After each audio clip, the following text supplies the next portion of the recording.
नमस्ते viewers, welcome back to my channel. Ramayan में एक घास के तिनके का भी रहस्य है जो हर किसी को नहीं मालूम, क्योंकि आज तक हमने हमारे ग्रंथों को सिर्फ पढ़ा, समझने की कोशिश नहीं की। रावण ने जब माँ सीता जी का हरण करके लंका ले गया, तब लंका में सीता जी वट वृक्ष के नीचे बैठकर चिंतन करने लगी। रावण बार बार आकर माँ सीता जी को धमकाता था, लेकिन माँ सीता जी कुछ नहीं बोलती थी। यहाँ तक कि रावण ने श्री राम जी के वेशभूषा में आकर माँ सीता जी को भ्रमित करने की भी कोशिश की, लेकिन फिर भी सफल नहीं हुआ। रावण थक हार कर जब अपने शयन कक्ष में गया तो मंदोदरी ने उससे कहा, आप तो राम का वेश धर कर गए थे, फिर क्या हुआ? रावण बोला, जब मैं राम का रूप लेकर सीता के समक्ष गया तो सीता मुझे नजर ही नहीं आ रही थी। रावण अपनी समस्त ताकत लगा चुका था, लेकिन जिस जगत जननी माँ को आज तक कोई नहीं समझ सका, उन्हें रावण भी कैसे समझ पाता। रावण एक बार फिर आया और बोला, मैं तुमसे सीधे सीधे संवाद करता हूँ, लेकिन तुम कैसी नारी हो कि मेरे आते ही घास का तिनका उठाकर उसे ही घूर घूर कर देखने लगती हो। क्या घास का तिनका तुम्हें राम से भी ज़्यादा प्यारा है? रावण के इस प्रश्न को सुनकर माँ सीता जी बिल्कुल चुप हो गईं और उनकी आंखों से आंसुओं की धार बह पड़ी। इसकी सबसे बड़ी वजह थी कि जब श्री राम जी का विवाह माँ सीता जी के साथ हुआ, तब सीता जी का बड़े आदर सत्कार के साथ गृह प्रवेश भी हुआ। बहुत उत्सव मनाया गया।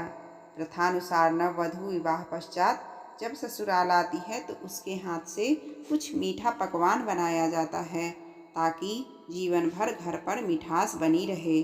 इसलिए माँ सीता जी ने उस दिन अपने हाथों से घर पर खीर बनाई और समस्त परिवार, राजा दशरथ एवं तीनों रानियों सहित चारों भाइयों और ऋषि संत भी भोजन पर आमंत्रित थे।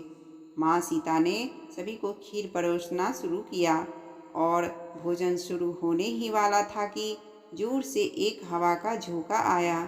सभी ने अपनी अपनी पत्तलें संभाली। सीता जी बड़े गौर से सब देख रही थी। ठीक उसी समय राजा दशरथ जी की खीर पर एक छोटा सा घास का तिनका गिर गया, जिसे माँ सीता जी ने देख लिया। लेकिन अब खीर में हाथ कैसे डाले, ये प्रश्न आ गया। माँ सीता जी ने दूर से ही उस तिनके को घूर कर देखा। वो जलकर राख की एक छोटी सी बिंदु बनकर रह गया। सीता जी ने सोचा, अच्छा हुआ किसी ने नहीं देखा। लेकिन राजा दशरथ माँ सीता जी के इस चमत्कार को देख रहे थे। फिर भी दशरथ जी चुप रहे और अपने कक्ष पहुंचकर माँ सीता जी को बुलवाया। फिर उन्होंने सीता जी से कहा कि मैंने आज भोजन के समय आपके चमत्कार को देख लिया था। आप साक्षात जगत जननी स्वरूपा हैं, लेकिन एक बात आप मेरी जरूर याद रखना।